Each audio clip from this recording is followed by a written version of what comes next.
Alright, got a quick update for my Archmage Vortex starter build guide, dude, that I played for the SSFHC race, and just kind of wanted to show the build in general, some changes from the original plan, stuff like that. Just day 3, start of day 3 update, where we're at, how things are looking. Build's been fantastic, everything's been really good, very strong. The only real negative is the visual clutter on Vortex is still crazy, which we knew going into it. But yeah, so I'm gonna kind of cover everything real quick, and then I'll toss in a real fast map to just show off some gameplay. Some of the changes, stuff that I've added, I guess. While I was playing in SSF, I found a Cinder Swallow urn, which I don't know if it got changed. They changed a lot of the Katarina rewards. I don't remember exactly what this flask had before. I barely ever used it, if ever. Um, but I got one with Unveiled Rarity during effect, which is fine. It's cool. But more importantly, it has recover percent ES on kill while it's active, which has actually been really nice mapping, just as a way to top off ES.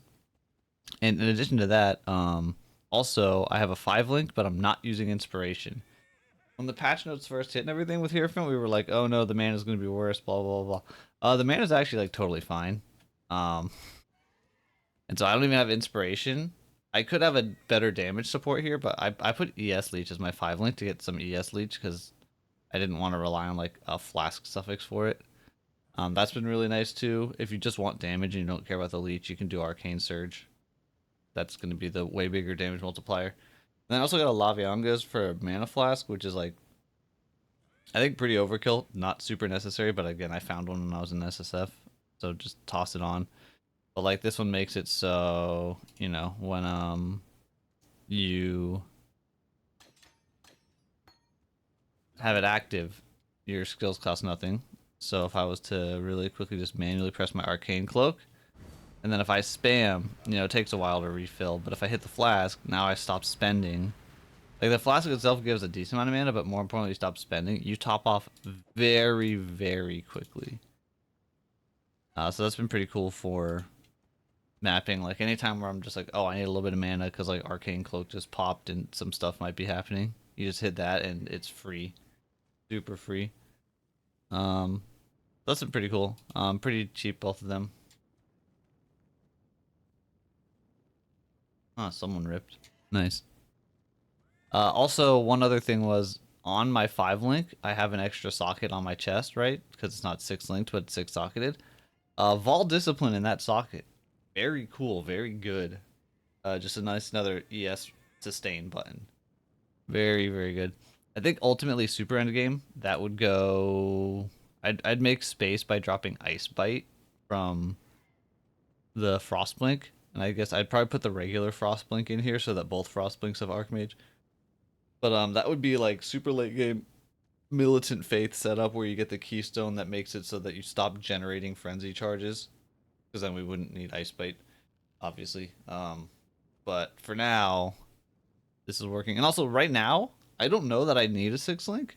Because I don't know if I could maintain the mana for a 6 link if I put Arcane Surge in my 6th link, for example. That might actually put it over the tipping point of like the mana's a little bit too high. And if I get Inspiration as my 6th link, it's not that much value. Like the big thing of Inspiration is that it lowers the cost, but I'm managing without it. Because you still spend a lot of mana and it cycles the Inspiration charges way too often. So yeah. But basically, I think all my gear right now still is self-found, other than when I transferred to trade after finishing the race. I bought the Algar Mortis gloves because I hadn't found any myself. But everything else is still just stuff I've found. I did buy a couple things on my Mercenary, which I've seen there's a couple good ones.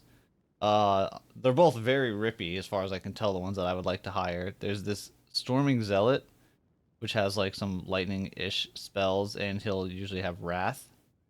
And then there's another one I forget the name of that has Absolution and can run Wrath and Zealotry, which I saw once. Tried to fight it, couldn't beat him, had to run away. He was gonna kill me. But I think that one's probably ultimately better at some point. But this one's also really good. Wrath plus Wave of Conviction for exposure, which I don't have currently because I don't have an Awakened Lightning Pen, and I don't have it on gloves because unique. Then he has this skill called Unnerving Blast, which applies the Unnerve debuff. So like when I have this dude out, even though he's making stuff tankier by counting as half a party member, I don't actually lose like any DPS. Like I kill stuff just as fast.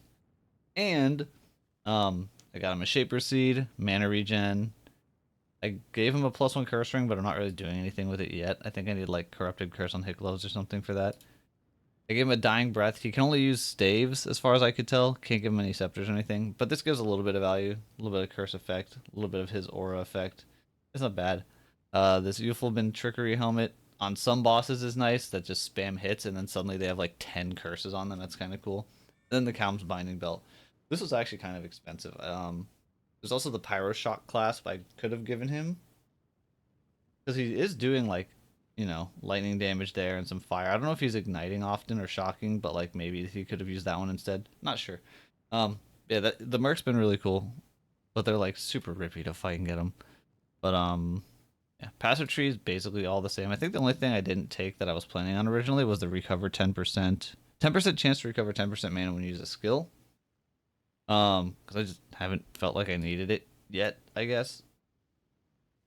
Which actually, going back to the 6-link thing, maybe if I clicked that, I could maintain a 6-link even right now without inspiration. I don't know. I'll try that at some point. But yeah, that's kind of where we are. I'm tossing a map. What's my? All right. So this is. I was doing some expedition farming. It's expedition and betrayal and some other shenanigans. But pretty basic map. See the gameplay. One thing to note, if you are playing this in like especially in hardcore, it's definitely a thing that I noticed when you get to like start to get to higher tier maps. Obviously, enemy damage starts to be scary for a while, and it's actually, I think in my experience, spell suppression that makes a huge difference against it. Because what happens is, early mapping you can just blink into everything, no problem, not really worried, whatever. But then as you get to higher tier maps, it gets like kind of sketchy to just blink into everything, because like they just, I don't know. A lot of goat men with molten shells, which are like death traps if you don't have suppression. A lot of like giant packs of casters that'll just start blasting if you don't kill them. But once I got like suppression up pretty good, like mine's not super high. I think I'm at 77 right now without my quartz flask, so a little bit higher with the quartz flask. Go on. But yeah, I think that's like a big part, because you get pretty high health pool with life plus mana, and then some ES pretty quickly. You already have your charges right away. Like, that's like the main thing that I've gotten that helped defenses. Exile. Another deal. You want to give Riker a rank? He's our dude. He's our boy. Just do it. A victory like. I'm trying out a Syndicate setup with the like where you do 2, 2, 5, 5, and you only run 2 safe houses. I just set it up. It took a while. I haven't really run much, but I'm doing Gravicious in transport for the div cards, and Giannis, who gives gold, and then Riker and Vagan in research. And Riker gives you at max rank, he gives you just a random unique item in the crafting bench and like 30 ancient orbs. So you just spam ancient orbs and hope for a good item. And then Vagan gives you a random rare item with like some random crafting currency, like a bunch of chaos orbs and stuff, and then 1 fracturing orb. So you roll for like 1 good mod and click a fracturing orb. Gonna see how that goes. Should be pretty cool.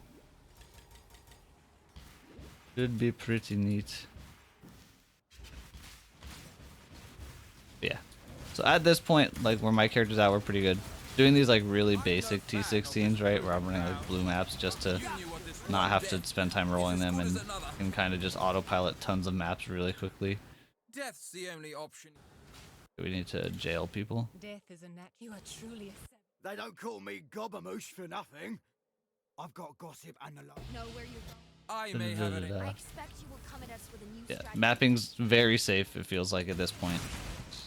I mean, expeditions are probably the one thing that I still feel like I kind of have to pay attention during, just because with the big bomb especially, you just have a lot of mobs that can all attack you, a lot of them from range and all that. I'm playing pretty safely on those still, though.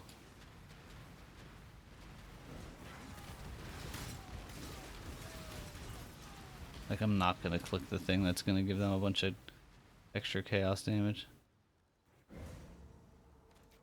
This one's gonna be tanky, I think. Should be fine. Famous last words.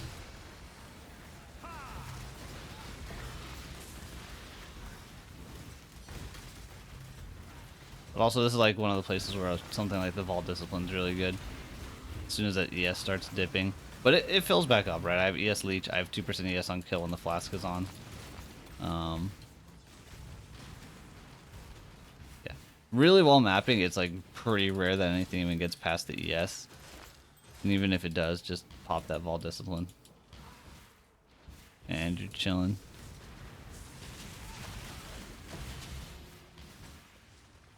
Yeah, outside of like the extra league content and stuff, most of the mapping is blinking. I can kill white mobs with blink. I can kill blue mobs honestly with like 2 casts of blink. Sometimes I do, sometimes like these ones right there. Just go back and forth through them. Fine. And then the rare mobs have to actually press buttons on, usually. The Mercenary I don't think is doing hardly any damage himself. As far as I could tell, haven't really like stopped and let him just try to solo something, but the utility value still makes it worth it.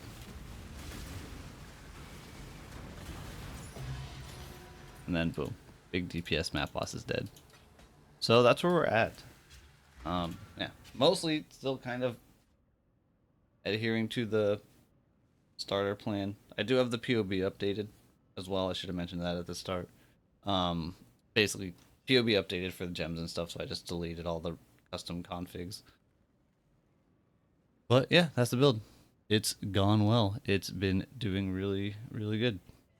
And I am gonna keep playing this character, and we're gonna keep min-maxing, and there will probably be at least a couple more of these kind of update videos as I get those items. But for now, that's all. Thanks for watching.